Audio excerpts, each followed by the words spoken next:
Okay, I've got 7 o'clock. So we have our quorum. I will convene the Dartmouth Conservation Commission meeting for Tuesday, April 8th, 2025.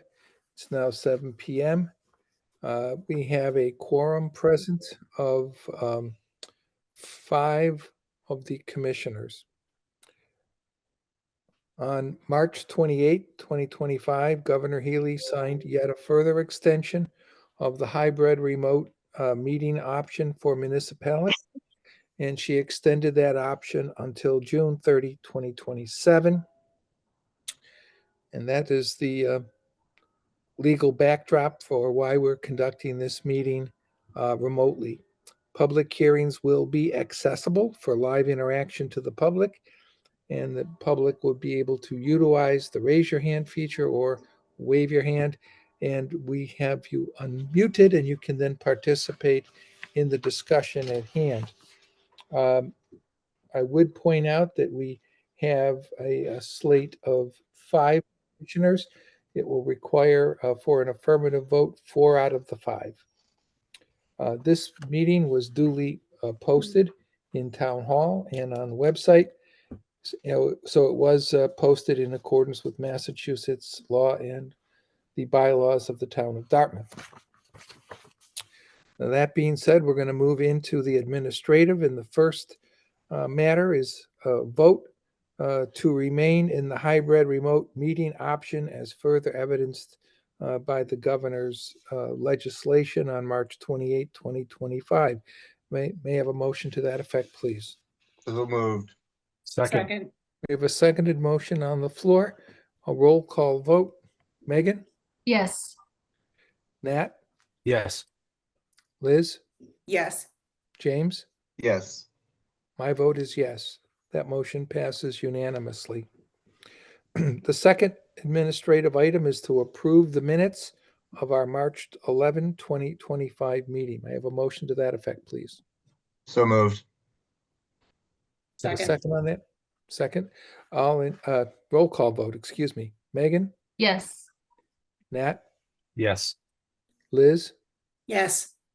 James? Yes.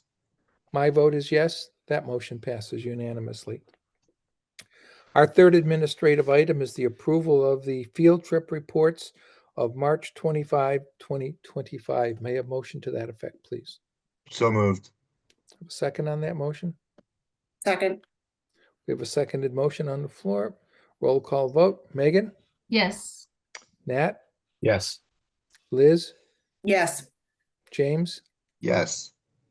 My vote is yes. That motion passes unanimously. Our final administrative matter is to receive the minutes for the March 25, 2025 meeting. May I have a motion to that effect, please?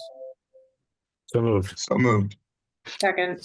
Seconded motion on the floor. Roll call vote. Megan? Yes. Liz? Yes. Nat? Yes. James? Yes. My vote is yes. That motion passes unanimously. We're moving now to our field trip reports, and we have one. This is a request for determination of applicability, RDA 25-3, from Comprehensive Mental Health, care of Greg Nicholas, to repair a failed septic system located within 100 feet to a bordering vegetated on land described as map 33, lot 18-1. It's otherwise known as 132 Woodcock Road. Mark, what is staff's recommendation on this request? And I know it was an emergency. Right. First, I excuse the typo in the reading of the legal ad. It should say bordering vegetated wetland, not bordering vegetated. Typo. Apologize for that. Quick summary. This is an emergency repair that this commission voted on a couple weeks back to fix a failed septic system in a sensitive watershed. South Coast Engineering had 45 days to file either an RDA, which is appropriate in this case, or a notice of intent to meet the timeline obligations under emergency action. and they did it almost immediately. I'm not quite sure they have started the work yet. However, at this juncture, staff recommends issuing a -3 determination with our standard emergency, erosion control condition. So that would be a -3. Thank you, Mark. Does any commissioner have any questions? Seeing none, I'll entertain a motion for the issuance of a -3 determination with standard erosion control conditions. So moved. Second. We have a seconded motion on the floor. Roll call vote. Megan? Yes. Nat? Yes. Liz? Yes. James? Yes. My vote is yes. That motion passes unanimously. We're moving on now to our public hearings, of which we have 7. And commissioners, if you want to note in your agenda, we do have DEP file numbers for matters number 4, 6, and 7.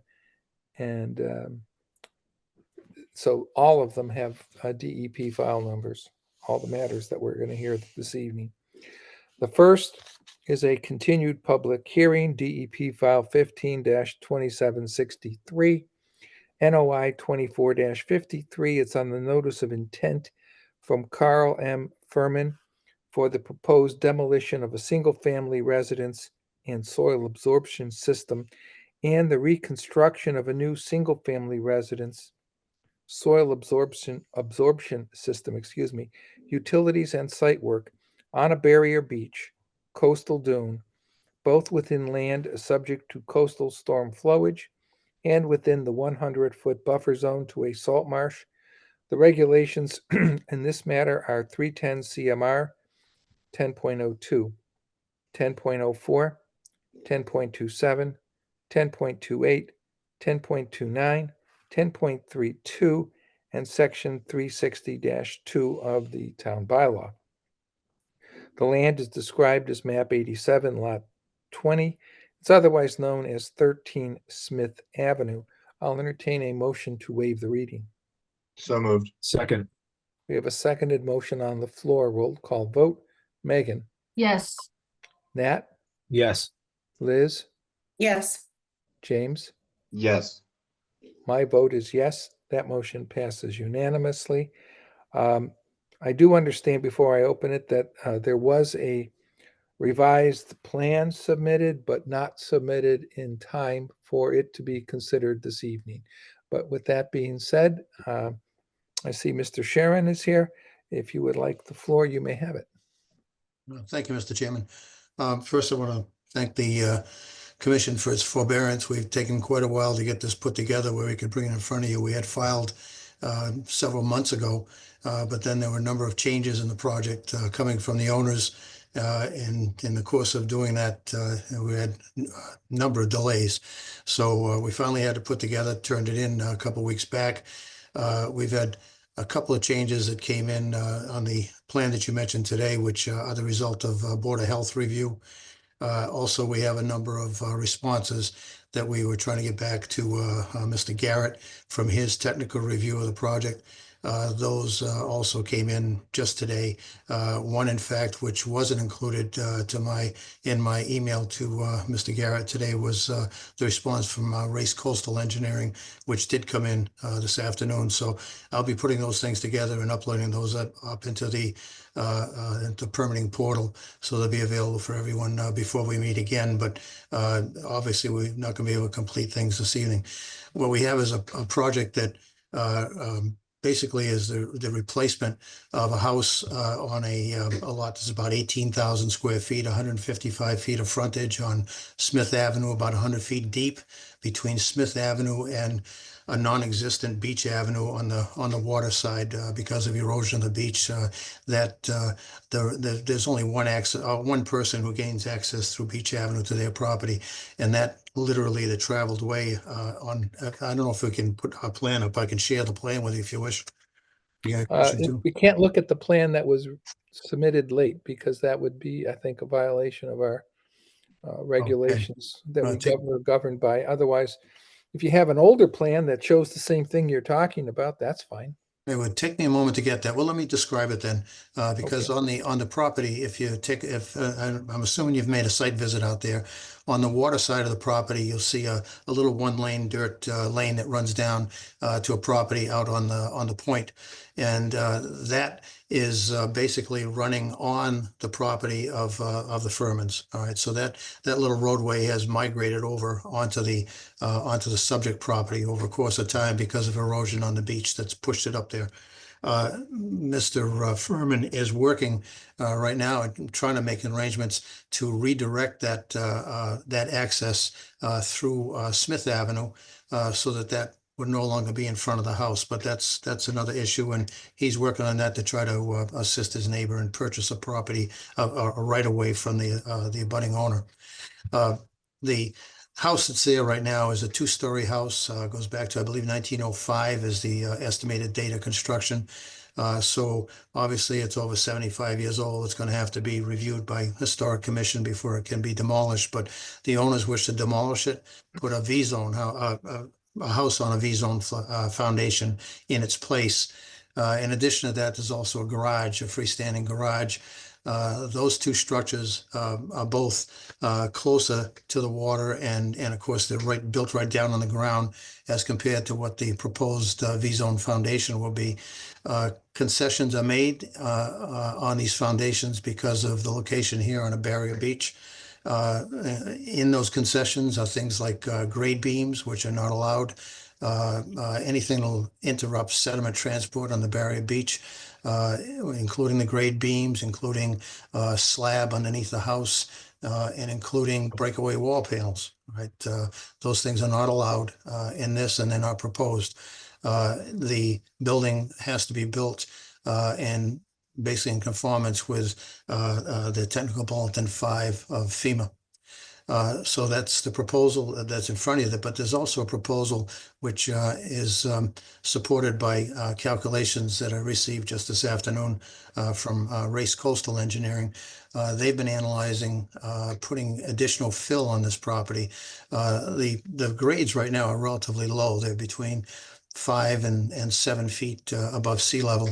And the proposal is to raise that up to 10 feet underneath the house. There's still 10-foot columns above that. So we're in a fairly high flood zone here. It's a VE elevation 18, I believe. And that's as a result of a letter of map revision that was granted by FEMA based on the efforts of Race Engineering a couple of years back. So we're still going to have, even with the grades brought up to 10 feet underneath the house, we would still have 10-foot high columns, and then the house mounted up above that. The area underneath it is basically a 10-foot area to allow free passage of waves to go through there in basically in conformance with the free of obstruction rules and the FEMA TB5. So that's the proposal in front of you. There's also a proposal for a new septic system to replace the existing cesspool. That septic system has tanks. This could be done by gravity because of the fill that's being proposed in here, but that would place the tanks in an area of scour, possible area of scour. So they're being mounted basically almost at existing grade. They'll have no more than 3 feet above them, and that will give them ample room underneath the scour zone to protect the tanks. They then pump up from the pump chamber into a leaching field, which uses alternative innovative treatment approved by DEP. That's the Elgin GSF modules. Those are basically an advanced treatment. They do a good job of cleaning up the effluent. They do not denitrify. But again, that's not part of the proposal here, and it's not required to my knowledge. The system has a full 5-foot groundwater separation, but it's within 80 feet of the wetlands that were flagged on the opposite side of Smith Avenue. So it does require a waiver from town regulations. The tanks also require a variance, and we have to meet with the Board of Health. Title V does say that on a barrier beach, tanks are not supposed to be mounted in the beach, and we're supposed to look at feasible alternatives. feasible alternative used to be, after Hurricane Bob, there was a product available that allowed us to put a septic tank up on the platform and get it out of the beach and put it up on the flood zone foundation. However, it also had to be approved by the state plumbing board because it became a plumbing fixture once it was mounted within 10 feet of the house. This is a luxury we don't have when we're putting things in the ground. We can get 10 feet away and get out of the plumbing code. But the system that was available back after Hurricane Bob, well, basically simply isn't available anymore. It's not made. So there is no alternative, no current alternative that I'm aware of. And I've done some serious internet searches on this, and we don't find anything that's available that provides the kind of safeguards that are required to use this as a plumbing fixture. These are things like secondary containment, leakage alarms, freeze alarms. All of these things have to be built into it in order to get plumbing board approval. And I have not been able to find a product that does that. So that's one consideration. That's one of the things we're presenting to the Board of Health in order to get to try to obtain a variance from them. This has not been done yet. Again, another reason for us to request a continuance. So that's my overview on it. I would say there are some items being done on the site work part of it. There's about 3,600 square feet, almost over 20% of the lot that's going to be converted from an existing lawn into basically native shrubs and dune grasses. This will be put together by with the landscape architect to come up with a planting plan for that. But basically, that will convert over 20% of the lot from what's presently lawn area into something that would support wildlife habitat. And that's where we are right now. Hope to speak further on this next time we're able to meet. That's our project. I just have a question before I ask Mark to give his comments. Rick, would that be the April 22nd meeting you'd be looking to have this continued until? I'm not sure because we don't know yet what the Board of Health meeting date will be. This is a meeting date that, because of the town bylaw, requires us to give 10-day advance notice to the abutters. And until we know what the date of that is, we don't know if we can make it before the next meeting. So it's possible we may not be ready in 2 weeks. Right? Yeah, Mark, what's our meeting date for May? Yeah, I'm going to take a guess at this. I don't have the date in front of me, but let's see. Because I don't think you're gonna- I believe it's May 13th. That's the first meeting in May, and I believe the second meeting in May is the 27th. Well, I don't think you'll make our next meeting. Why don't we shoot for the 13th with the understanding that if you have an established meeting, we haven't voted on this, but I'm just saying Right. we're going to hear a little more, but I just want to know in advance what the time frame might be. And it seems to me that we'd probably be looking at May 13th with the understanding that if we know what the Board of Health date is, and it makes that date untenable for conservation, it might require yet another continuance. But I think we understand. So, Mark, with that comment, I'll now ask you if you want to address your comments now, or you want to wait until we vote on a continuance. Well, I will summarize my comments right now. I don't think I'll go into detail. But first, before I get into that, I want to mention again, at our last meeting, I did present a disclosure statement to the commission, which I afforded to the town clerk and to Human Resources. I, in a previous life as a consultant, had a relationship with Race Consulting Engineers, and that ended probably about 15 years ago. I do not believe that it presents a conflict. I do not believe it presents an appearance of conflict, but to be on the safe side, I felt it necessary to file the disclosure. I shared that with the commission. I shared that with Race, and I believe, Rick, I shared that with you Yes. in an email. And everybody seemed reasonably comfortable with that. So again, since we're back revisiting this particular case, I just wanted to state that.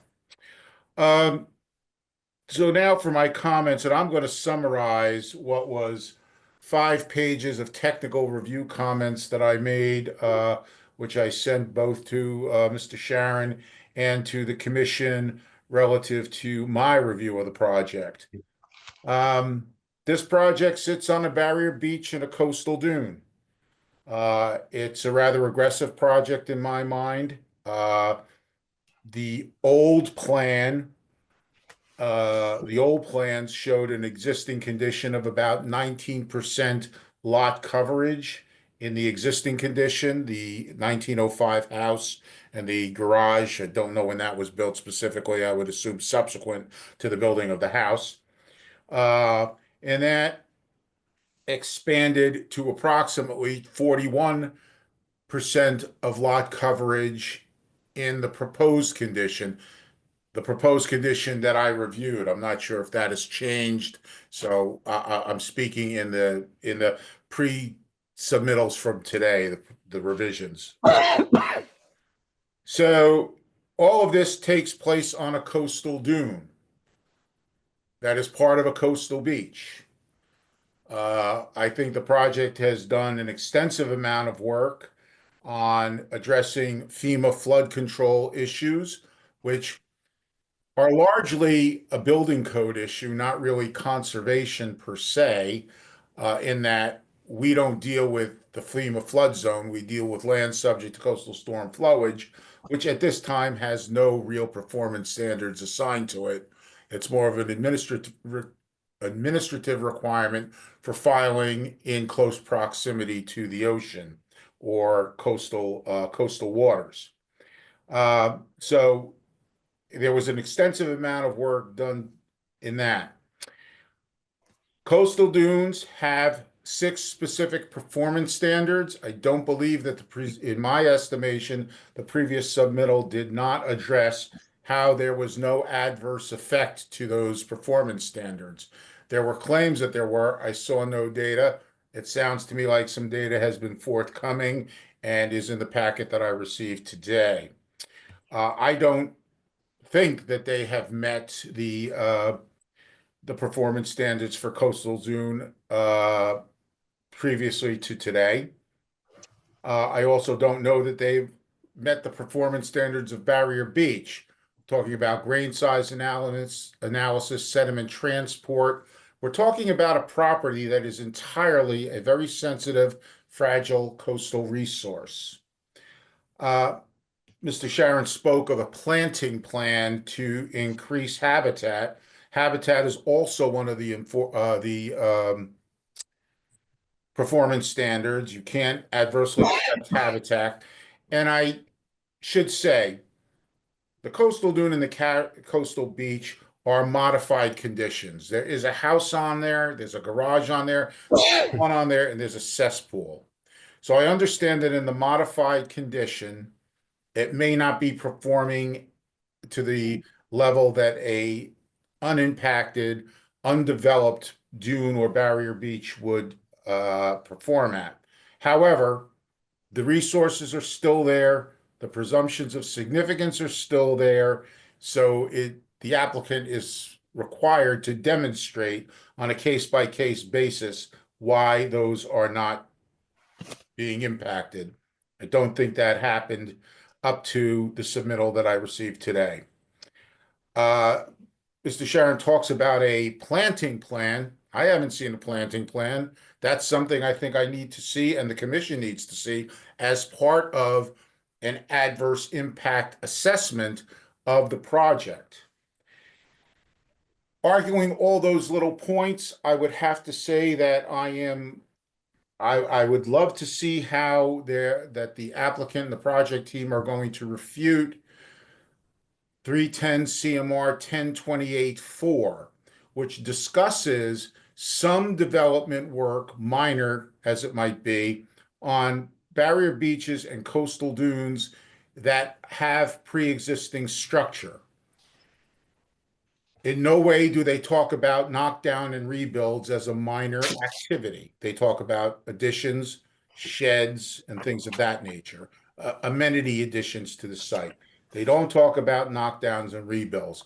And they specifically do not allow for something that is called a coastal engineered structure.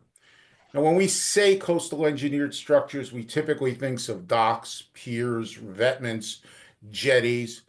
But the true definition of a coastal engineered structure is any structure that is designed to avoid destruction or minimize destruction caused by storm waves. Let me give you the exact definition. I'm paraphrasing that. I didn't want to read, but let's see. Okay, so a single-family house can be considered a coastal engineered structure if it meets the following definition. A man-made structure built along a coastline or in close proximity to it, designed to protect against coastal erosion, manage sediment transport, or create and improve harbors, often using materials like concrete, stone, steel, or timber.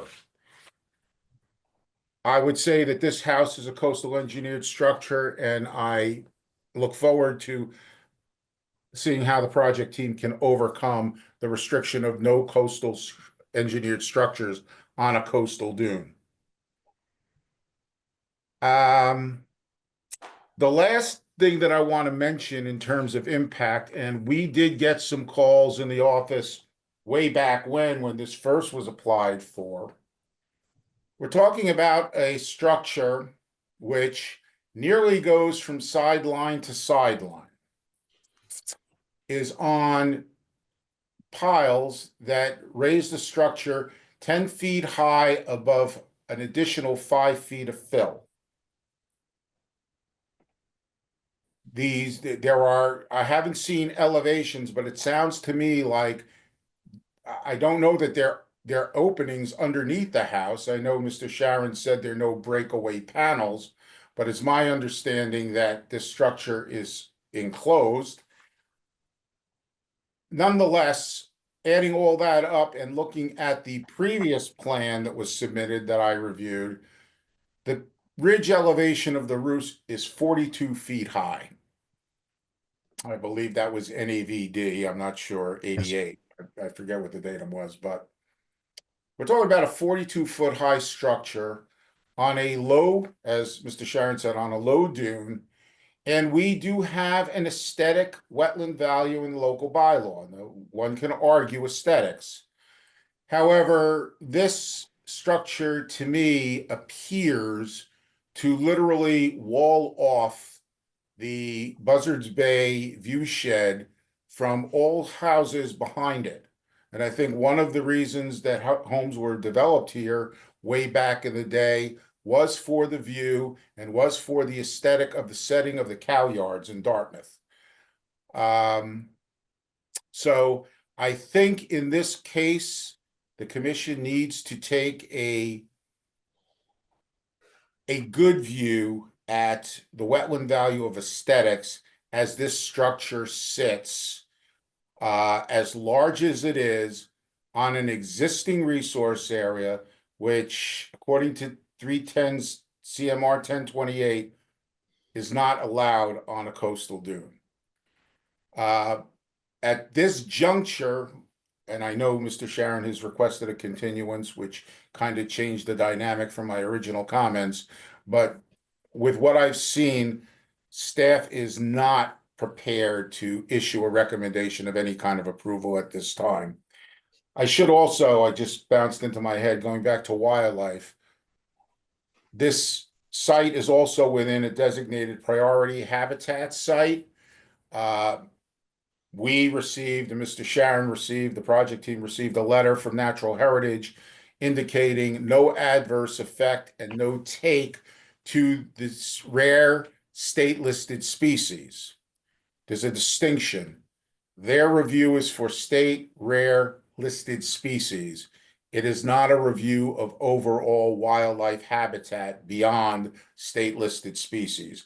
but they did get the required letter. It is in the file, and I wanted to acknowledge that. So at this point, I leave it to the commission as to whether they want to continue or not. This has been a protracted project. Mr. Sharon has explained that, and I leave it to the commission as to what they want to do. In terms of timing, I think that the first meeting in May is probably more prudent than the last meeting in April, but I leave that to your discretion and Mr. Sharon's discretion. Those Thank you. Um, Does any Those are my commissioner have any comments. question? I don't see any.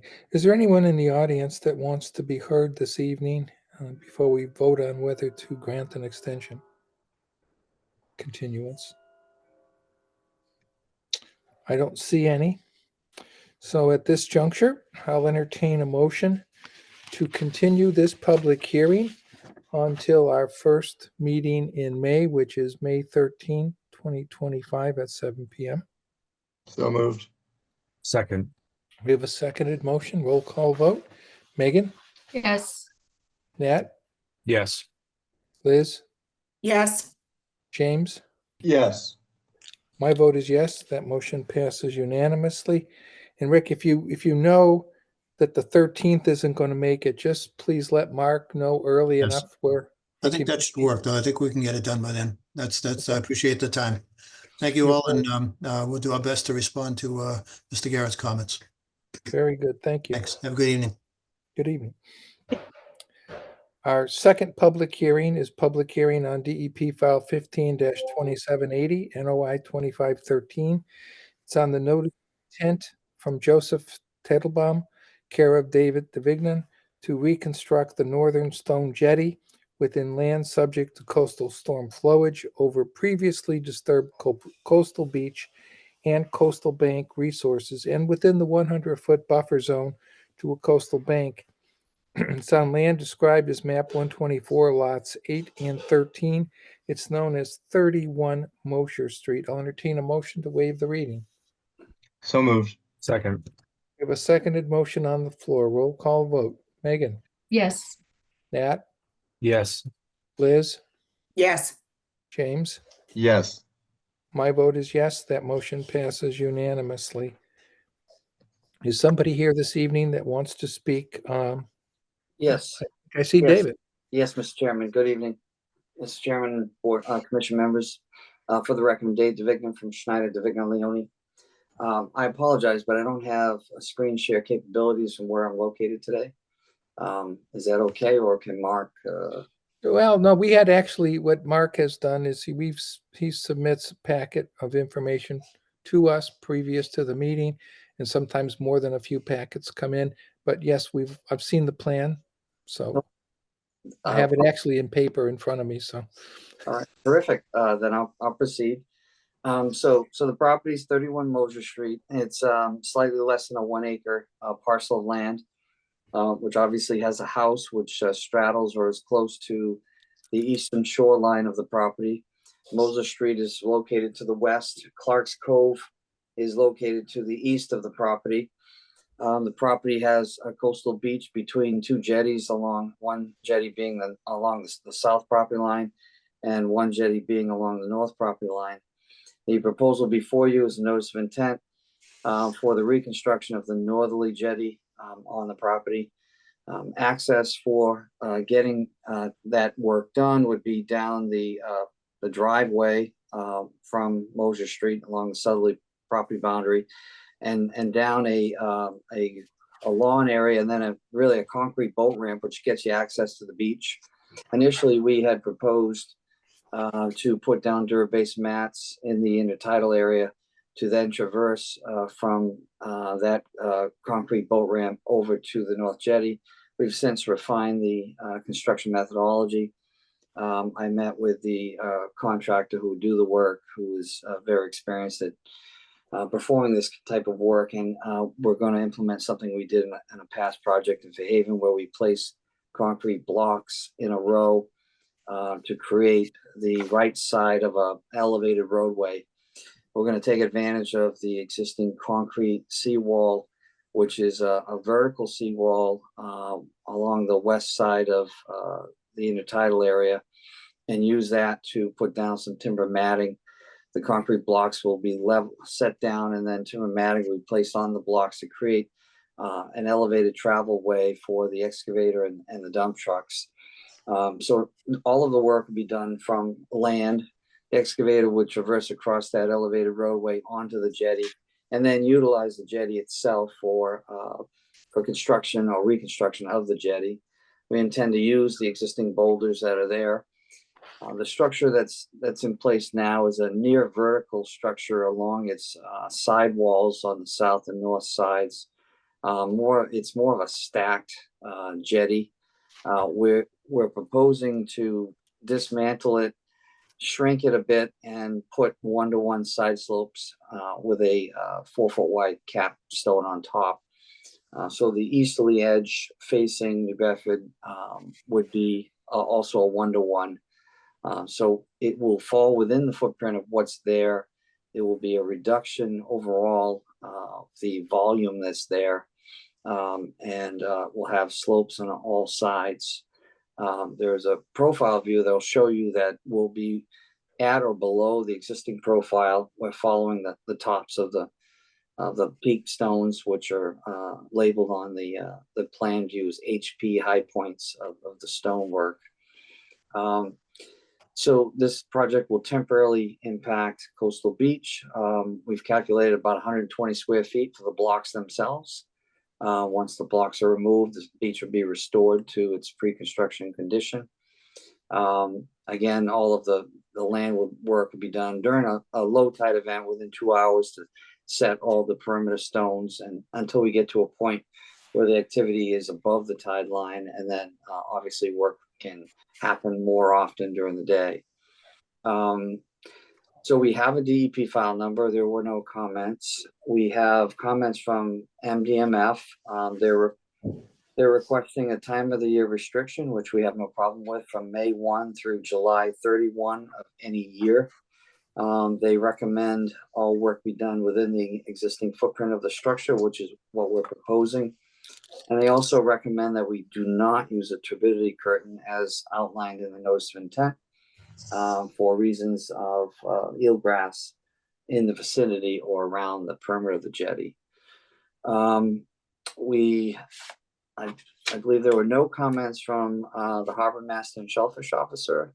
His statement was, "I see no need for any comments from my two roles." That was through an email that Mark shared with me. This project will require Chapter 91 licensing of not only that jetty, which we're proposing to rebuild, but the south jetty, which we're not proposing any work on. And we have applied for Chapter 91 waterways license. The public notice has actually been published, and all agencies have been notified. So that's well in the works. And we've also applied to the U.S. Army Corps of Engineers to obtain federal authorization for this work, and that is currently under review. So with that being said, I'd be happy to answer any questions. Thank you, David. Mark, your comments or staff's comments on this particular proposal? Yeah, David, just for the record, do we know, and I know this is not your responsibility, but do we know why this structure, which has been around for quite a while, never received or applied for a Chapter 91 license, given the fact that Chapter 91 licensing probably predates the structure? I have no idea, Mark. I know that doesn't seem to be a lot of licenses, or very few, along this whole shoreline. Oh, I didn't realize that. It's a mystery to me. We even looked to the north property. There's another jetty, and we failed to find any licenses. This structure, as well as the one to the south, as far as historical aerials, I found existed as far back as 1962. I agree. I did the same thing you did. Okay. So, and I have soon the Chapter 91 department is going to have a database that we can research any old license and unrecorded documents as well, from what I'm being told. I have a source that I go to try and find it if we cannot find it at the registry and we struck out. Okay. No idea. Okay, it's an obvious curiosity, considering how many old structures are licensed. And, you know, you and I had this conversation briefly, and I said to you, I'm surprised that it isn't, but I know it happens. Sure. If you recall, we had a project, I think, last year, maybe a year to 16 months ago, northerly up the shoreline. It was a pretty massive pier that was in disrepair. And that one wasn't licensed at all. And that one Right. really grabbed me because it was a solid filled pier with no Yep. license. So it's odd, but it is what it is. Okay. Well, I also did want to get that on the record just for, you know, that, and again, it's not your responsibility. We don't know. You're trying to fix that problem. I understand it. Okay, my comments are going to be relatively brief. I think that David did an excellent job of outlining what they're doing, how they're proposing to do it. They did provide us with a shellfish and subtitle aquatic vegetation survey. This area is kind of interesting in terms of vegetation. If you look at the eelgrass bed mapping history dating back to the early 2000s, there has been eelgrass in the project area, eelgrass not in the project area, eelgrass returning to the project area. My sense from the survey was that there really is no dense stand. There are a couple of sprigs in and around the area, but of no real consequence. And this is a very, based on the data that we know, the conditions change rapidly out there. David also mentioned the DMF comments, which he outlined. They are proposing to work, within the existing footprint, which is fine, and probably should help them when they actually review the Chapter 91 license. Having said all of that, staff is recommending to issue a standard order of conditions, but to include the following modifications and additions. First of all, our existing special condition 21 typically says that this order is contingent on the applicant obtaining all other necessary and required permits or licenses. I've added the phrase to include a Chapter 91 waterways license and all required federal permits. No activity shall occur prior to obtaining all such approvals. Then I've added a condition 40, special condition 41. No beach construction shall take place between May 1st to July 31st of any year. That responds to the DMF time restrictions. Special condition 42, all work shall remain within the existing footprint with the exception to allow for the picking and repurposing of boulders that have fallen or collapsed off the structure to the outside of the existing footprint. If you walk on that structure, which we have done, there are boulders which typically, when structures fail, they roll off the side and they're laying on the side. That is outside of the existing footprint. And I want to make sure that the commission acknowledges that they are proposing to pick those boulders and reset them. And I want that allowed by condition. And condition 43, and this is, I add this condition to all of these offshore. I know many times they're proposed not to require overwater work. And I know David has said that, but one never knows down the road what'll happen. So this is our standard overwater condition. Special condition number 43. Should overwater work be necessary, the Conservation Commission shall be alerted at once. There will be no grounding of the barge or scow at any time, and a floating boom with sill curtains shall be deployed around the construction footprint. Any overwater work and boom deployment shall avoid any existing eelgrass beds. A conservation staff member should be present during said deployment. I think that protects David and his client as well as the commission so that we know where this is put down. And so we can assess whether any eelgrass is at risk. Having said that, the standard order with these additions and modification are all to be in accordance with the Stone Jetty reconstruction plan dated April 1st, 2025. Thank you, Mark. Does any commissioner have any questions? Is there anyone in the audience that would like to speak on this matter? I don't see any. So would it be appropriate at this time Yes, to, sir. I would like to speak. who's talking? I don't see you. My name's The Steve plant. Plant. My name's Steve Plant. I'm on 4 Pearl Street that abuts the property. Okay, go right ahead, Mr. Plant. Well, I'd just like David to explain the access area on how the machinery is going to get down to the property proposed work.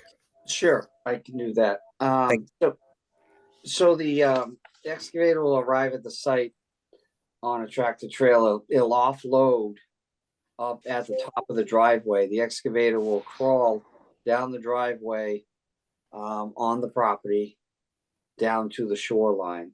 Okay. Any dump trucks will have to be small enough in order to fit through. It's sort of a funnel effect that we have at the base.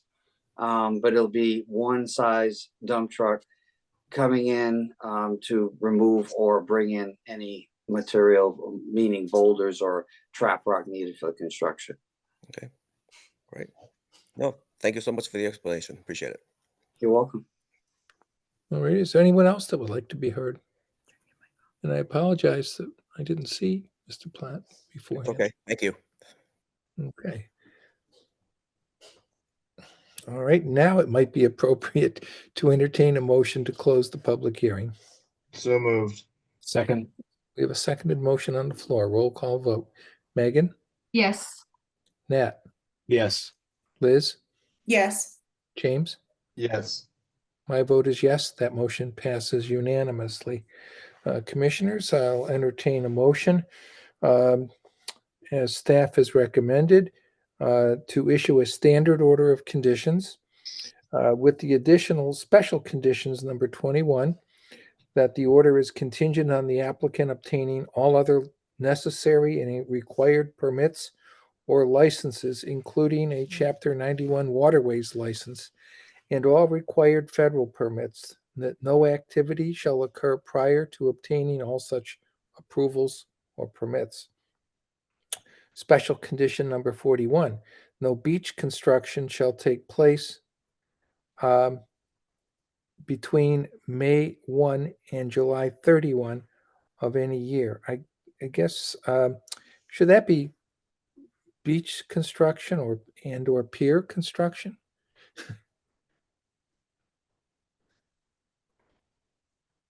I think probably should be the dock the pier that they're proposing here. We can just take out beach. We can just say no construction. shall Okay, take place. no construction shall take place between May 1 to July 31 of any year. Special condition 42, all work shall remain within the existing footprint, with the exception to allow for the picking and repurposing of boulders that have fallen or collapsed off the structure to outside of the existing footprint. And special condition 43, should overwater work be necessary, the Conservation Commission shall be alerted at once. There will be no grounding of the barge or scow at any time, and a floating boom with a silt curtain shall be deployed around the construction footprint. Any overwater work and boom deployment shall avoid any existing eelgrass beds, and a conservation staff member must be present during said deployment. All of the work in the foregoing are in accordance with the Stone Jetty reconstruction plan dated April 1, 2025. So moved.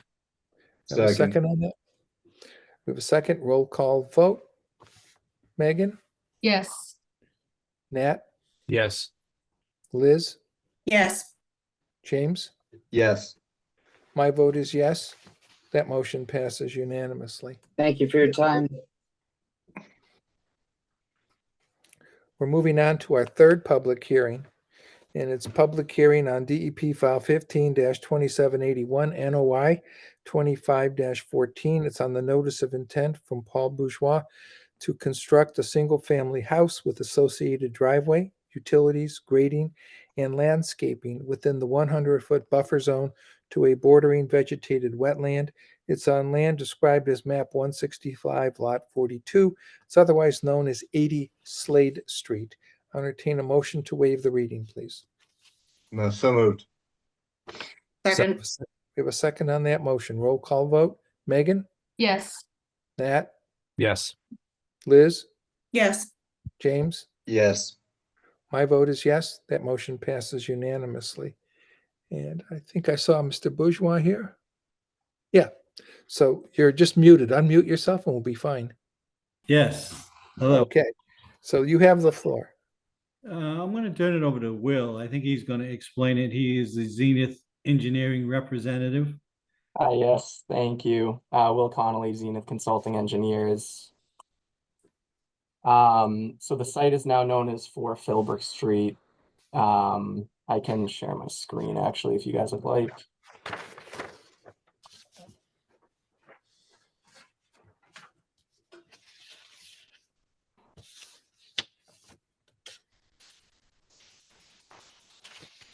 Beautiful. I can see it. Thank you.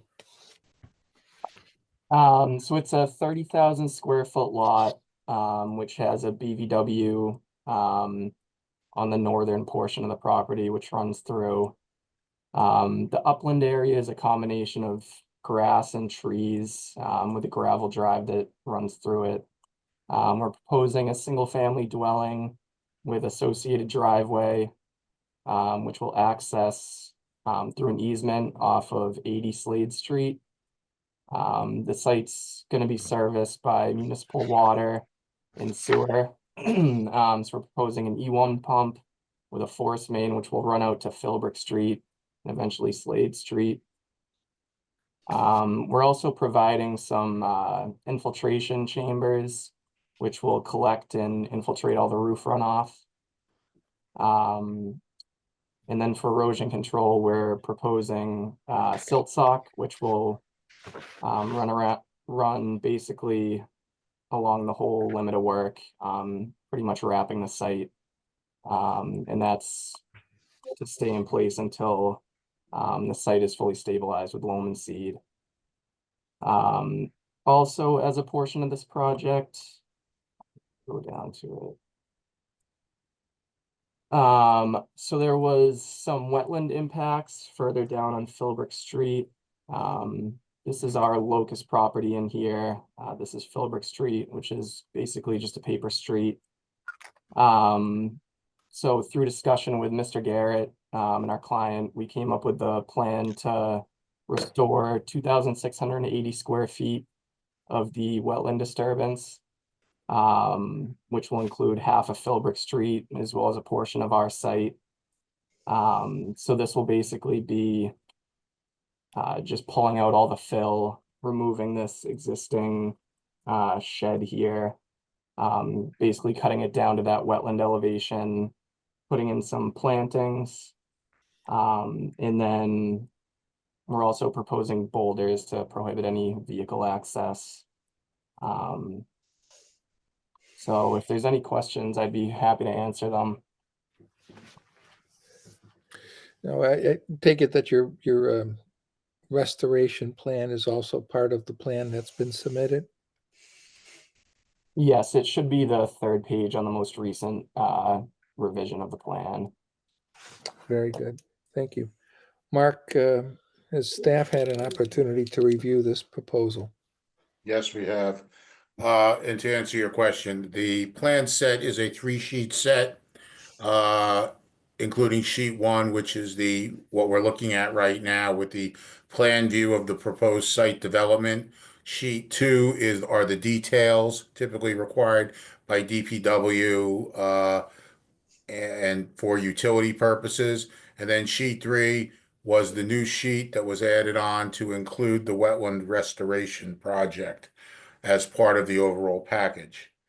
As I said last time, and I'm going to say it now, I am very supportive of this project in that Mr. Bourgeois, Mr. Borges, the property owner and developer have committed to help restore a small but certainly a portion of wetland impact not caused by either one of them, but that discharged onto their property, maybe unknowingly, by Mr. Gabriel Tavares of 51R Slade Street, which was part of a 28,640 square foot wetland impact. We've talked about this under a previous enforcement order, which you have voted to forward to town council. They have it.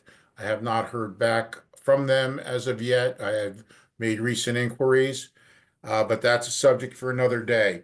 The project applicant in this case, who is proposing to build a single-family residence with appurtenant utilities and proper drainage and infiltration, they're doing this on a small ANR lot, which was approved by the planning board.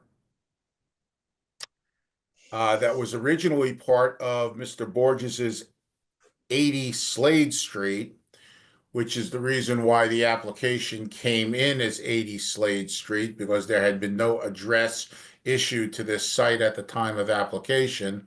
Subsequent to application, a street address was issued, and that new street address is 4 Philbrick Street. So if you look in my notes, you'll see 80 Slade and 4 Philbrick Street. So just be aware of that's why there are 2 numbers. 4 Philbrick Street is the new lot. They have agreed, based on discussions, to restore the 2,680 square feet of BVW, a portion of the larger impact. And that's on land that is owned by Mr. Borges, is part of this ANR lot, and is part of Philbrick Street, a paper street to which Mr. Borges has control to its midline. And I can't overstate my applause for them for assisting us in this. And because of all that, and because this is really a kind of a standard single-family house development, staff is proposing to recommend a standard order of conditions, inclusive of our standard restoration replication conditions, to include a completion date for restoration of October 15th, 2025, in accordance with the site plan for permit 3 sheets dated March 26th of 2025. And I should indicate that yesterday, Mr. Bourgeois, myself, and Eduardo met on the site. They had staked everything out. They had painted the restoration area. Everything looked fine. And Mr. Bourgeois and I agreed on the October 15th, 2025 date. Mr. Bourgeois could concur with that if he feels necessary, but I don't think I'm speaking out of turn. No, that's correct. And having said that, that's my presentation, Mr. Chairman. Thank you. Does any commissioner have any questions? Is there anyone in the audience that wants to speak on this matter? And you have to bear with me. I've got to look through a number of people. I don't see any. So at this juncture, I will entertain a motion to close the public hearing. So moved. Second. We have a seconded motion on the floor. Roll call vote. Megan, Yes. Nat, Yes. Liz, Yes. James. Yes. My vote is yes. That motion passes unanimously. Commissioners, at this juncture, I'll entertain a motion to issue a standard order of conditions, inclusive of our standard restoration replication conditions, and to include a completion date for restoration of October 15, 2025, all of which are in accordance with the site plan for permit 3 sheets dated March 26, 2025. So moved. Second. We have a seconded motion on the floor. Roll call vote. Megan, Yes. Nat, Yes. Liz, yes, James? yes. My vote is yes. That motion passes unanimously. Good luck, folks, and thank you. You've been Thank you all for your time. Have a great get night. to get Mark to say what he just did is a rare thing. So you Hey, obviously done Hey, good. hey. Good. You done good. Thank you. So we're moving on to our fourth public hearing. And like I mentioned earlier at the outset of the meeting, we do have file numbers for these matters. So our fourth public hearing is on DEP file 1527-80.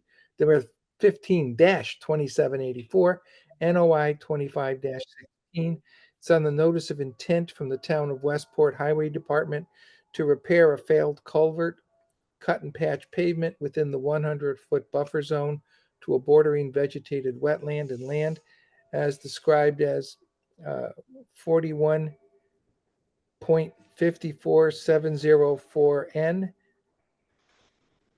Then it's negative 71.03110W, parcel 10, within the Division Road Street layout.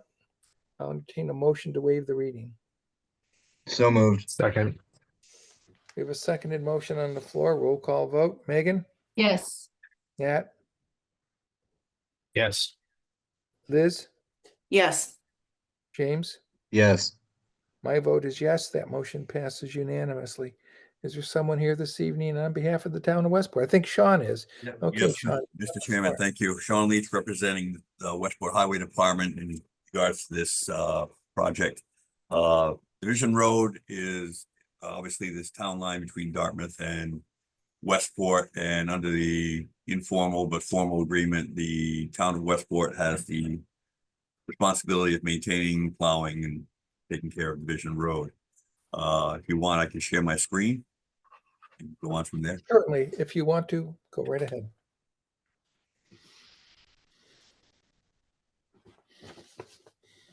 Can we see the screen? Yes, I can. It popped up just now. So this is a culvert on Division Road. It's approximately halfway between Slade's Corner and Horseneck Road, on a real dangerous bend, so to speak, in the road. Some people may be familiar with it. What had happened was sometime last year, there was a tree whose roots were entangled around the existing culvert. The existing culvert consisted of, basically, it looked like a stone culvert that somebody shoved an 18-inch corrugated metal pipe into, but it was damaged. And when it was damaged, it started eroding one side of the Dartmouth side of the roadway away, and now there's a scallop in the roadway where the existing culvert is. What we're proposing to do is repair this particular thing, and what we're doing is we're replacing the existing 18-inch culvert with two 18-inch culverts, basically plastic ADB pipes that have 18-inch to 24 inches of cover underneath the roadway at the ground surface or slightly below the existing culvert now to allow water. This isn't a stream crossing. It's basically an equalization between two significant wetland systems that later turned into an intermittent stream farther to the south. There are no residences real close to this particular property. In fact, I don't think there's anything within 500 feet of it except on the Westport side. So what we're doing is basically cutting the pavement, taking out the existing 18-inch culvert and head wall and whatever it consists. I think it's a stone culvert and might have some concrete under there, but that's all going to get removed. There are wetlands right up to either side of the culvert. We're putting in the two 24-inch at the same thing and building up the shoulder a little bit so this particular incident won't happen again, and allow free flowage back and forth between the two wetlands on either side of the road. We're going to have silt fence to maintain around the work area itself, and we're planning on doing this hopefully at a level where the water is somewhat down from what it is right now. This is located, like I said, on a pretty dangerous curve, and right now there's for protection, there's just reflectors to stop people from coming around the corner here from going into that particular thing. I think there's also a metal plate. I don't know if it's still there, but anybody who goes up and down Division Road will know and is used to seeing this, and I think will be glad to see it repaired. If there's any questions, I'll take them at this time. Thank you, Sean. Mark, has staff reviewed this proposal? Yeah, I mean, I think Sean really covered it quite well. The existing conduit between the two wetlands, who knows what it is? It probably is an old farmer's drain that's been modified a gazillion times. And we see pipes at either end, but we don't know what's in the middle. And I think what is being proposed is to pull out the junk and put in something reasonable to create that equalization between the two sides of the wetlands. This was noticed by Dartmouth neighbors who abut the project due to Westport Highway doing an extensive amount of tree cutting way back in the summer last year. And this has been subject of discussion and I think really delayed due to scheduling of road work from the Westport side of things. I would say that the project is really a public safety project. Sean is right. There is a cutout on the Dartmouth side that's quite extensive. I don't know how anybody hasn't gone into it at night. It's really hard to see. I know there's been barrels there and there's been some reflectors. Maybe that's helped enough. There was a plate there, but it is exceedingly dangerous and probably should have been fixed yesterday for the well-being of the general public of both Westport and Dartmouth. I can tell you the Dartmouth DPW Highway Department is fully supportive of this project. There are no real conservation issues related to it except the replacement of existing infrastructure in former wetlands that is now a road crossing, so it's a legitimate road crossing. And at this point, staff would recommend to issue a standard order of conditions in accordance with the proposed culvert replacement and road repair plan dated February 26th, 2025. So moved. Oh, bro, sorry. Okay, does any commissioner have any questions? Is there anyone in the audience this evening that wants to speak on this request?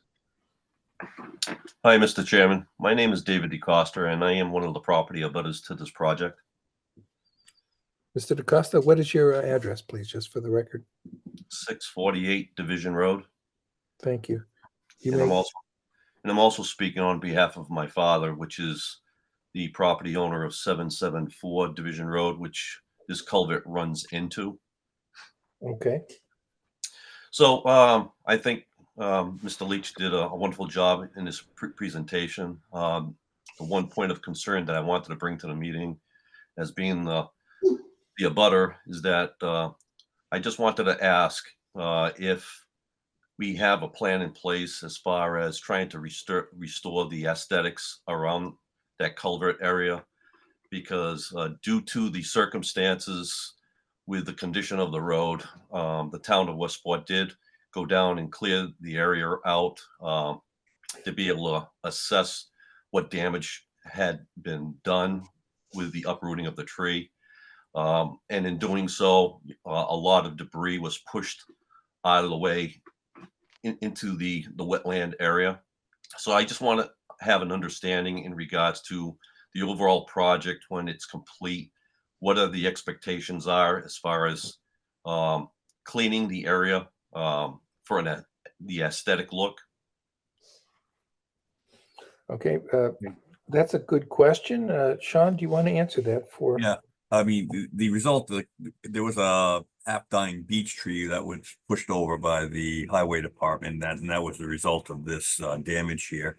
And it's there's some branches and things laying in this particular area and along here. So during the road work, that's going to be removed to make sure there's no free on both sides, actually, because we don't want any problems with debris or just broken branches, trees, what have you, getting back into the culvert and stopping flowing. So a lot of the stuff that's around this particular area here will be removed by the highway department at the time when this is all being replaced. It'll be trucked away down to the highway pit, essentially, and end up being chipped. As far as restoration, I mean, this will restore itself, I think, pretty quickly. And obviously, about an 18 to 20 inch tree that did the damage here. That's gonna take a long time to restore, so to speak. But I think essentially just allow the free flowage going back and forth between the two wetlands is the goal here. So any debris that may be listed or anything you may think that needs to be, yeah, I think at the time of the work, they'll pull it out of there, Mr. Costa, and see what we do. But we don't want to do any more uprooting, so to speak, of anything that may be there. That I know there's a lot of dead oak trees on both sides of the road due to, various conditions. And we're hoping that maybe if something needs to be removed, that may be removed, but I don't see that. I go by here every day and I see what they need to do is basically clean up this particular area where I'll call it the outfall or the infall, equalization pipe actually exists. Does that answer your question? Yes, sir, Mr. Chairman. Thank you very much, Mr. Leach, for that explanation. I greatly appreciate your time. Yeah. If there's Thank you anything, for your question. Mr. if there's Chairman, anything if that I you could, missed the Costa, I mean, you can note it at the time. You'll be notified probably when they're gonna start construction because we're gonna have to stop the road. But if you see something you want removed, by all means, point it out to them and they'll take it. Oh, thank you very much. Mr. Chairman, if I might, in response to Mr. DeCosta, we could add a condition to remove all pre-existing slash and tree debris that has been discharged along the roadside Okay. as part of the permit. Is that, Mr. DeCosta, is that okay? Oh, that's acceptable. Thank you. Okay. I should say that this has already been in front of the Westport Conservation Commission last Tuesday, and they issued an order subject to any special conditions that the Dartmouth Conservation Commission should address. Thank you for that information as well. So that was a productive question and a productive response. Is there anyone else that wants to be heard?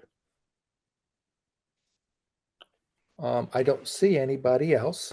So at this juncture, I'll entertain a motion to close the public hearing. Now so moved. Second. Okay.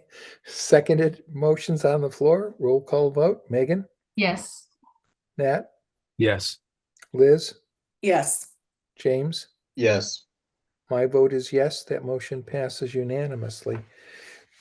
Commissioners, I'll entertain a motion to issue a standard order of conditions with the special condition that as part of the proposed work, the slash and tree debris presently existing will be removed. All of this is in accordance with the proposed culvert replacement and road repair plan dated February 26, 2025. So moved. Second. We have a seconded motion on the floor. Roll call vote. Megan, Yes. Nat, Yes. Liz, Yes. James. Yes. My vote is yes. That motion passes unanimously. Thank you, Sean. Thank you. Good night. Good night. We're moving now to our fifth public hearing. And this is a public hearing on the request for an amended order of conditions on DEP file 15-2760. And that is AOOC 25-1 from Douglas and Charlene Curtis to modify the following features on the current plan of record to include increasing the size of the proposed pool from 12 feet by 20 feet to 15 feet by 35 feet. It's at map 117, lot 11. It's otherwise known as 14 Water Street. I'll entertain a motion to waive the reading. So moved. Second. We have a seconded motion on the floor. Roll call vote. Megan, Yes. Nat, Yes. Liz, Yes. James. Yes. My vote is yes. That motion passes unanimously. And do we have somebody here this evening on behalf of the applicant? Yes, can you hear me? I can hear you, yes. Awesome, great. Well, good evening, Chairman and members of the commission. My name is Matthew Pillis. I'm a Massachusetts registered landscape architect. For this hearing, I'm here on behalf of Douglas and Charlene Curtis, the owners of single-family residence at 14 Water Street. In December of 2024, the commission issued an order of conditions to approve the record site plan showing proposed pool dated 10/12/24. The DEP file number, as you previously mentioned, is 15-2760. We respectfully request an amended order of conditions to approve the landscape plan prepared by Matthew Pillis Landscape Design, dated 3/24/25. And I'm now going to share my screen.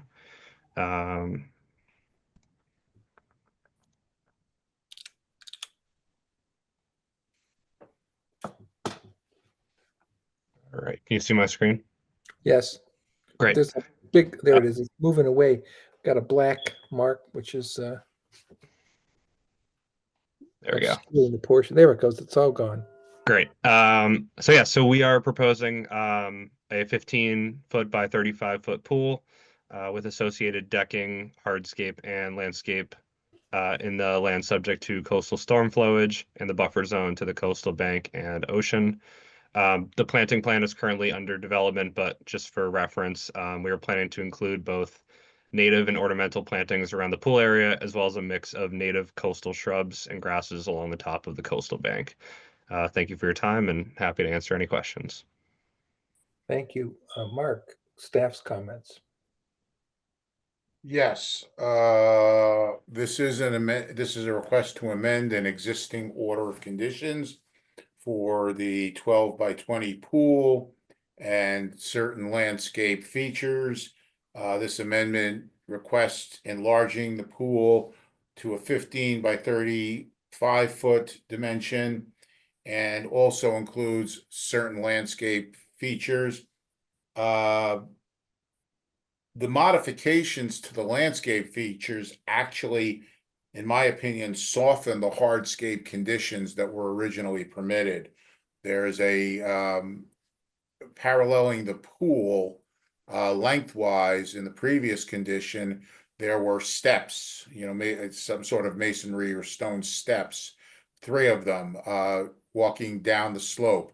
They have been eliminated and they're using a natural sloping there.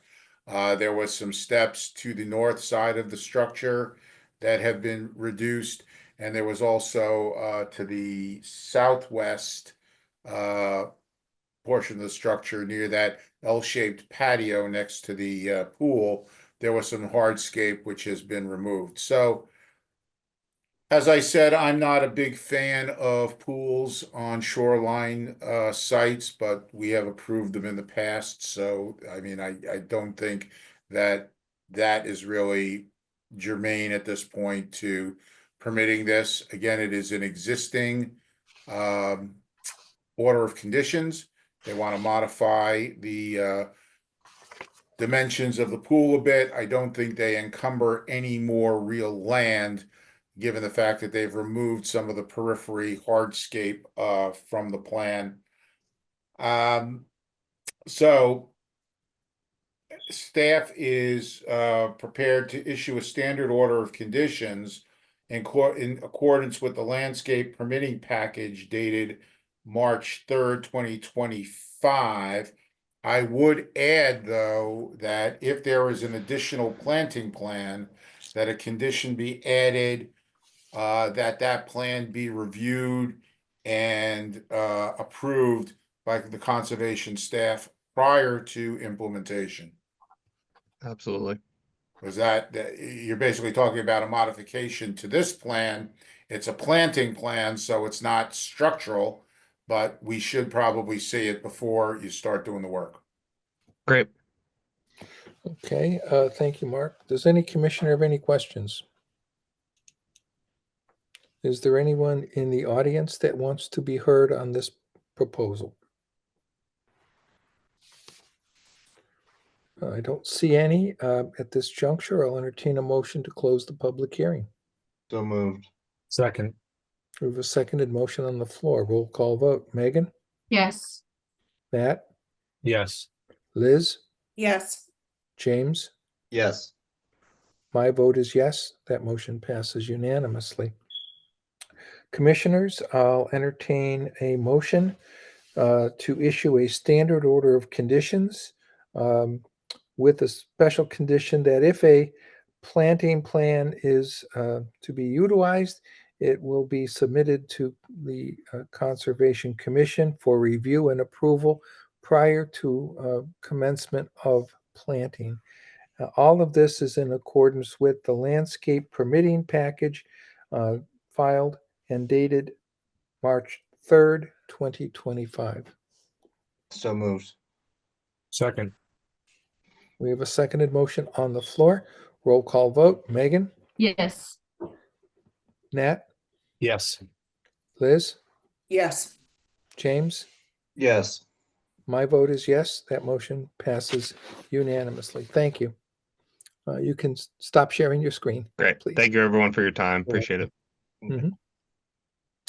Our sixth public hearing is a public hearing on DEP file 15-2782 ANRA 25-1 for an abbreviated notice of resource area determination, otherwise known as an ANRAD, from the Greater New Bedford Regional Refuse Management District, care of Merrill Engineering, to verify portions of the on-site wetlands boundaries under Massachusetts General Laws, Chapter 131, Section 40, and or the Town of Dartmouth Wetlands Protection Bylaws under Chapter 360.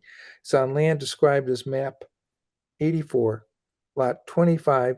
It's otherwise known as 300 Samuel Barnett Boulevard. Entertain a motion to waive the reading. So moved. Second. We have a seconded motion on the floor. We'll have a roll call vote, please. Megan, Yes. Nat, Yes. Liz, Yes. James? Yes. My vote is yes. That motion passes unanimously. And do we have someone here this evening that would like to speak on behalf of the applicant? Yes, for the record, my name is Tim Santos from Merrill Engineers, representing the applicant. Also with me this evening is Cameron Larson from ECR, who performed the wetland delineation and flagging. With your permission, I'll bring my screen up real quick for you. Yep.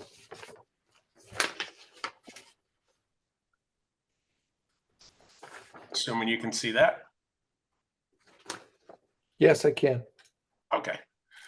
So again, the property is located at 300 Samuel Barnett Boulevard in Dartmouth.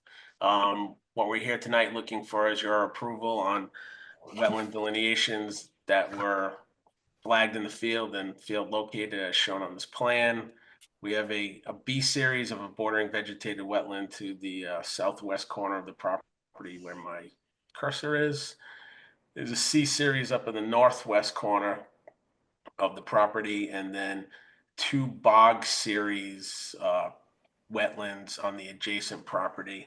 The facility is looking to do some renovations on the property. I believe it has to deal with stormwater management and some new basins, and we're looking for approval of this wetland delineation with the associated buffers.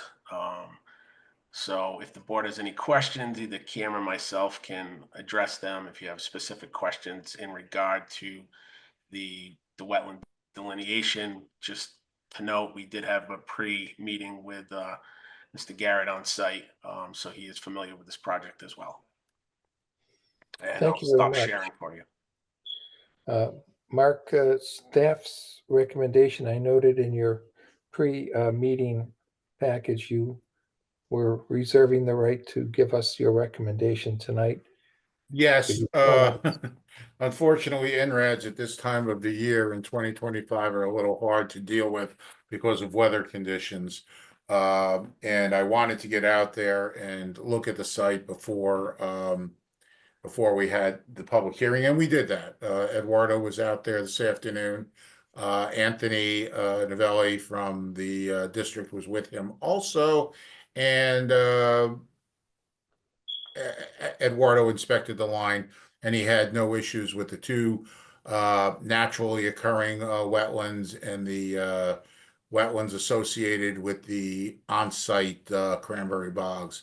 So at this juncture, staff is prepared to recommend that the Conservation Commission vote to approve the wetlands as depicted on the plan dated March 20th, 2025, with revision notes referencing some minor changes to March 25th, 2025. Okay. Any questions of any commissioners? Is there anyone in the audience that wants to be heard? I don't see any. So at this juncture, I'll entertain a motion to close the public hearing. So moved. Second. We have a seconded motion on the floor. Roll call vote. Megan? Yes. Nat? Yes. Liz? Yes. James? Yes. My vote is yes. That motion passes unanimously. At this juncture, I'll entertain a motion to approve the delineation as shown on the plan that was dated March 20, 2025, with revision notes as filed, dated March 25, 2025. So moved. Second. We have a seconded motion on the floor. Roll call vote. Megan? Yes. Nat? Yes. Liz? Yes. James? Yes. My vote is yes. That motion passes unanimously. Thank you. Thank you for your time. Have a great night. Thank you very much. Our final public hearing for this evening is the number 7. It's public hearing EP file 152783. It's NOI 2517. It's on the notice of intent from Stephen and Kyle Vincenelli to build a 145-foot long fixed dock on an existing single-family lot with associated gangway and float components within land under ocean, rocky intertidal shore, salt marsh, land containing shellfish, and land subject to coastal storm flowage. The land is described as map 35, lot 23-2. It's otherwise known as 173 Gulf Road. May I have a motion to waive the reading, please? So moved. Second? Second. Thank you. Roll call vote. Megan? Yes. Nat? Yes. Liz? Yes. James? Yes.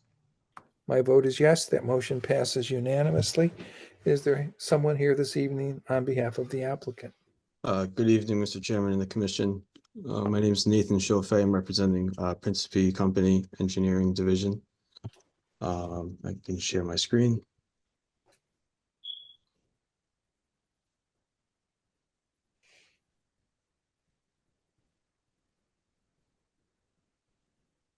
Okay.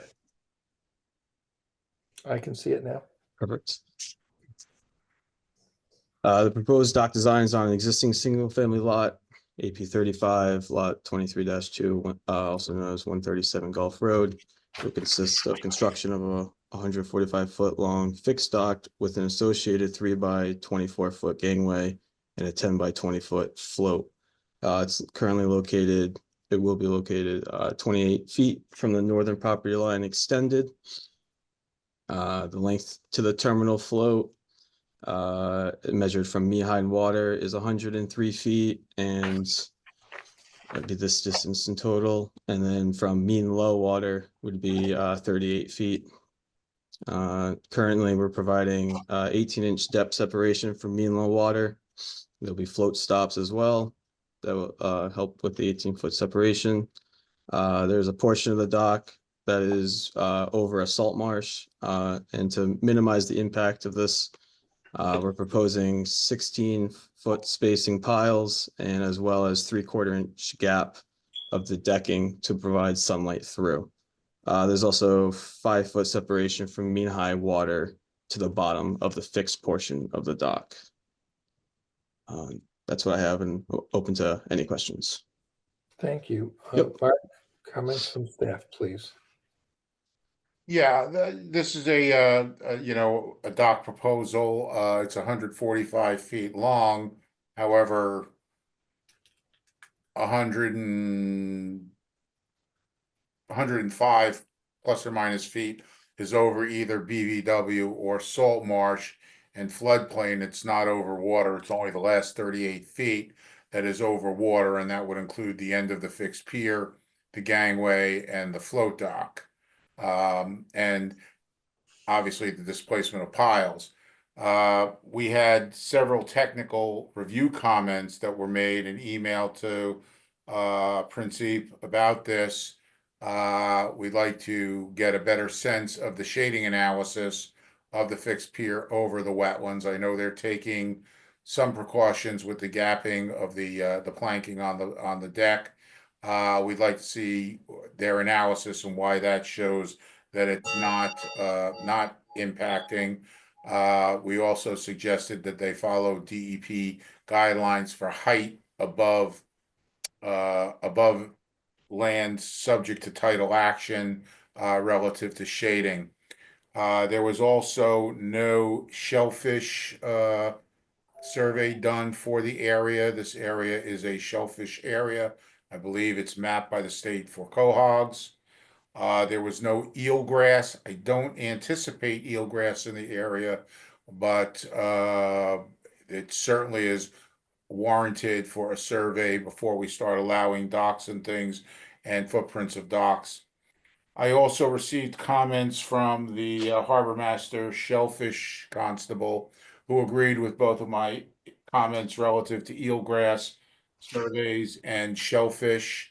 As you know, land containing shellfish, we have a mitigation program, which is a fund for a donation to a fund for shellfish purchase, as opposed to doing any in the field work. It allows the shellfish constable to better place shellfish in more appropriate areas that would be less damaged. His other comment, which is a comment that we get all the time in the Upper Bay on the West Shore, is that back, I want to say, it's got to be in the early 2010s, an area immediately offshore of this particular site and several other sites along the West Shore was designated as a high-speed recreation, marine recreational vehicle use area. Now, unfortunately, there is a map out there. I believe the harbor master has it, but could not locate it.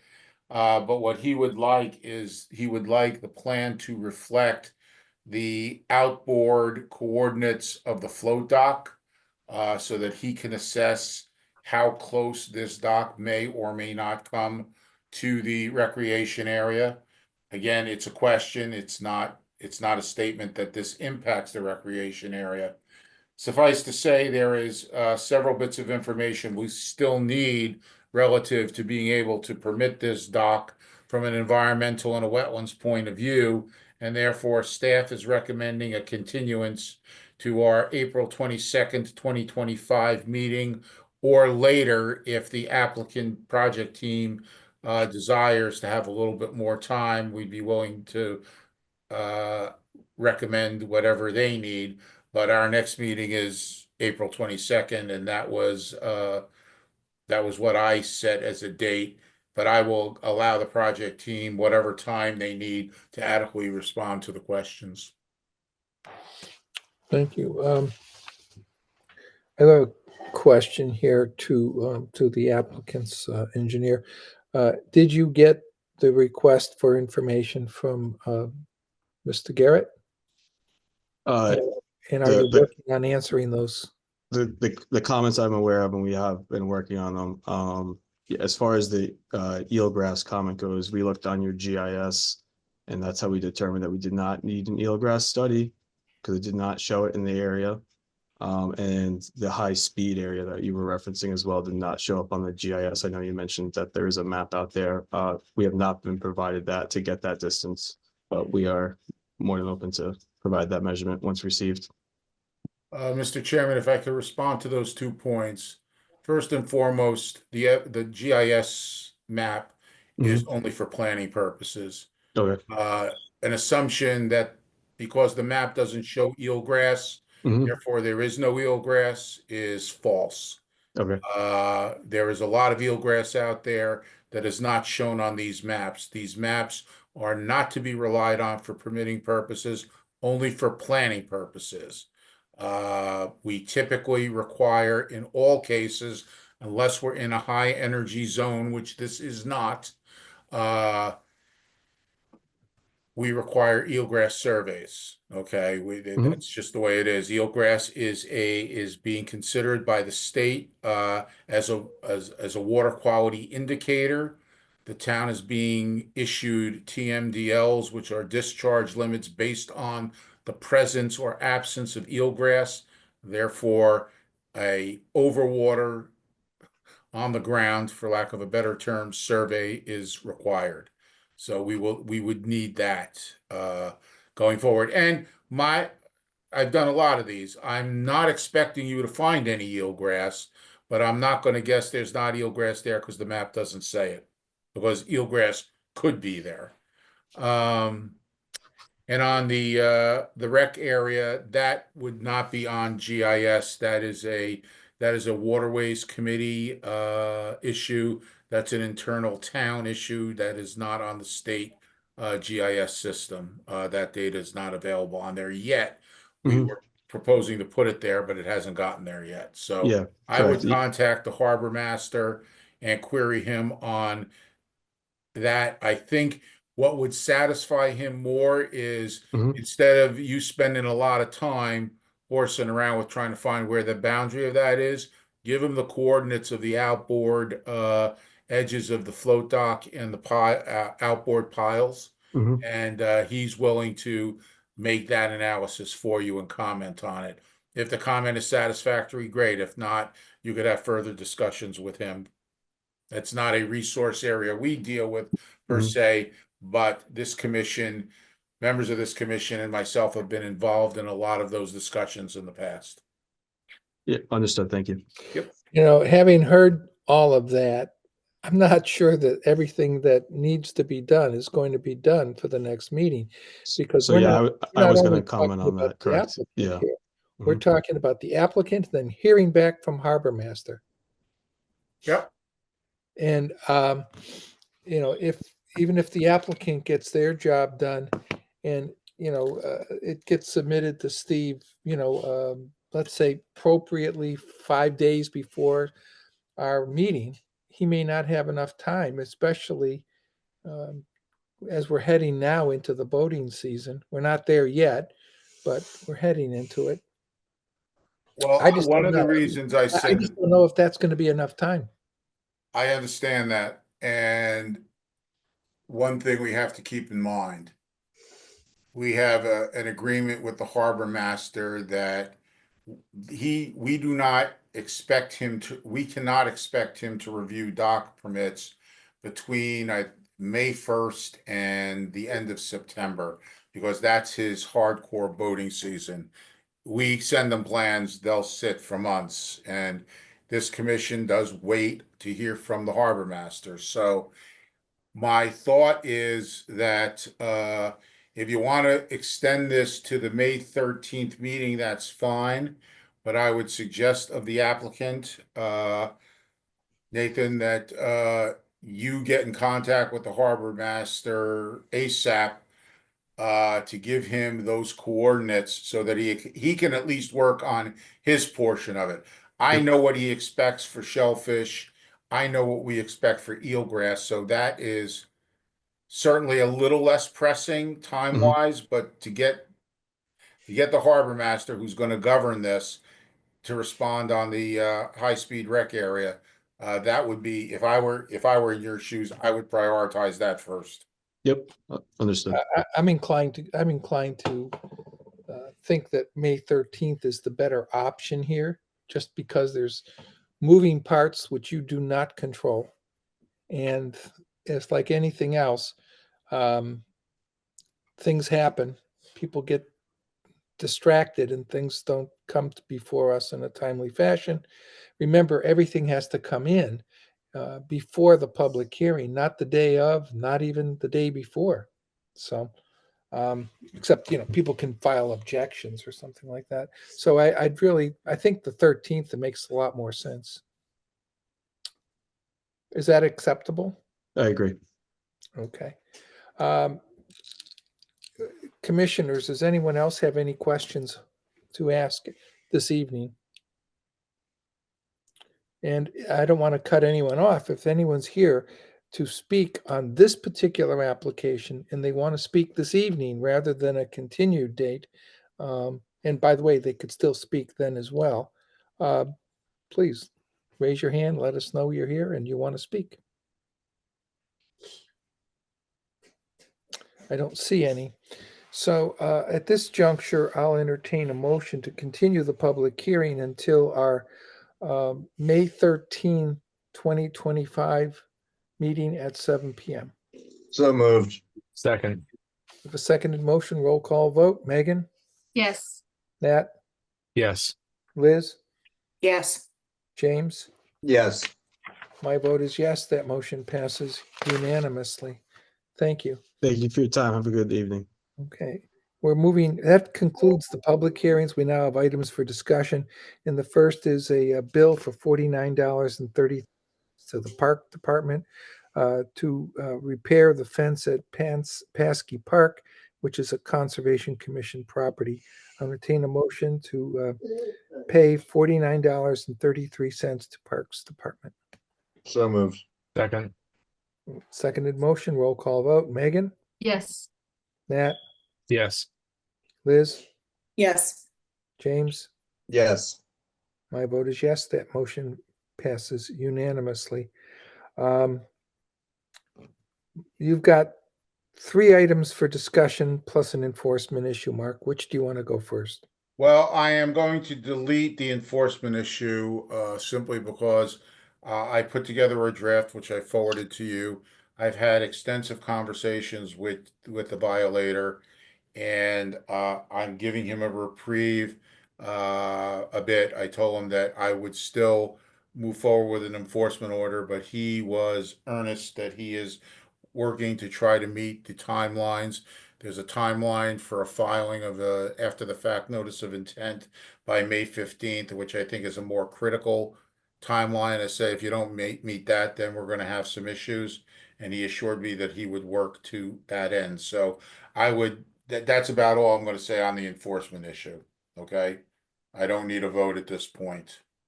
Okay. If I could go to the discussion points, we received a letter from National Grid. They're doing work in the power line right of way in the north end of town. We have reviewed several projects in this area to improve and enhance, maintain, and restore the power grid infrastructure. This is some small work in and around one of the towers that is within our jurisdiction, but within their right of way.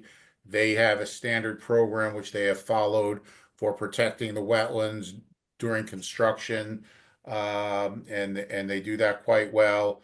And these are modified wetlands because it's a power line easement, so there's not substantial growth or potential for destruction, and they recover very quickly. So I'm basically telling you that, again, this is in the area of Collins Corner Road. That's where they're going to access to the pole. And so just be aware that that's taking place if somebody calls you up and saying what's going on up there. The second discussion item is I forwarded you a letter from DNRT to the commission indicating that they are going to be selling a portion of the Paradise Farms CR parcel. It is I think it's a 7-acre parcel, which was an existing but fallow agricultural field with a shed barn structure on it. And as part of the CR recognized the necessity, or the potential, I should say, not the necessity, the potential for the sale of this agricultural piece to an agricultural use. That was part of the agreement negotiated way back when between DNRT, the Ag Commission, Conservation Commission, and the State Division of Conservation Services. And they're just making us aware that they are selling that property out of the Paradise Farm CR to consistent with the CR. The third item, and I'm just posing a question. We last revised our fees back in January of 2024. For conservation, our income stream is largely through fees. And for those new members, the state act allows for every conservation commission to hold a fund, which is made up of filing fees, separate and distinct from the general fund, that can be used for wetland and conservation purposes to date, and that includes, paying some salaries, which the fund in Dartmouth has done in the past. It's paid part of, and in some cases, in part-time issues, all of the salaries of certain staffers. We have that fund, which is held by the town accountant, and we can access it. Last time we accessed it, I think, was last year, when we used $5,000 of it to put towards the Buttonwood Brook restoration project, specifically the biggest project that they have to deal with, the Buttonwood Brook, the Buttonwood Zoo, in which they were doing stormwater restoration, and we volunteered and gifted $5,000 to the Buzzards Bay Coalition cause for that restoration, and also the city of New Bedford. They had to match funds, and we gave a smaller portion, but we did that because just down gradient of the Buttonwood Zoo is the town of Dartmouth, and we receive all the water quality problems generated by the zoo. So that fund is available. But I go back to my original question: are we interested in reviewing and potentially adjusting our filing fees? Well, I think 25% across the board. We just do tariffs. Okay, Prez, whatever you want. I'm just kidding. I mean, of course, I think we should. I mean, we should probably review our fees on an annual basis. And we should probably do it so that, if we vote to do any amendments to those fees, we can we just do that, or do we have to get town meeting approval? How does this? No, what we have to do is we have to amend our fees. We vote on them, and then we have to present them to the select board for their approval. That's the only external approval we need. Well, the reason I mentioned that is if we amend our fees, and then it probably has very minor, given the size of how much revenue our fees are likely to generate in terms of the town budget, but it does affect at least one line item. And so I just don't know if they need that when they're going to vote on the town budget. But no, they don't, because the way we've written the bylaw and the way we've written the regulations, all procedures and fees are subject to the current filing fee procedure, which is a separate and distinct document, which is on the portal. Everybody knows it. They don't read it, but they know it's there. So the only thing that changes is our own policy document, and the bylaw and regulations reference the current policy document. So we don't have to change at town meeting. We do have to change, though, through the Board of Selectmen, or the Select Board, I should say. Now, just another piece of information. The reason I'm doing this now, or asking this question now, is we had not modified our fees in a number of years, and we were basically nudged to do so by the former town administrator, and that's why we did it in January. I think would be better served, as Mike said, to do it on an annual basis and also do it in accordance with the fiscal year, not the calendar year. With our fiscal, I'm just going to go there. I think our fiscal year ends on June 30th. It is now April 8th. I can modify our fee structure, run it by you folks, and get it on an agenda with the select board, I think, in that window of time, so that they can vote to implement, should they choose to support whatever we come up with and approve, those fees to be implemented as of July 1st, 2025, and that gets us on a fiscal year cycle. I think that's the prudent thing to do.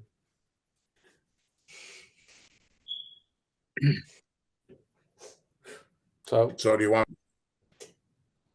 Well, I mean, let me take a look at what our fee schedule is. Send it to me. I'll give you my send it to everybody, and we can just each of us.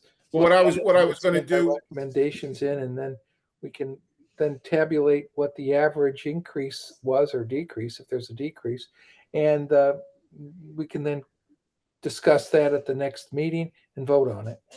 Well, what I was going to do was what I did last time.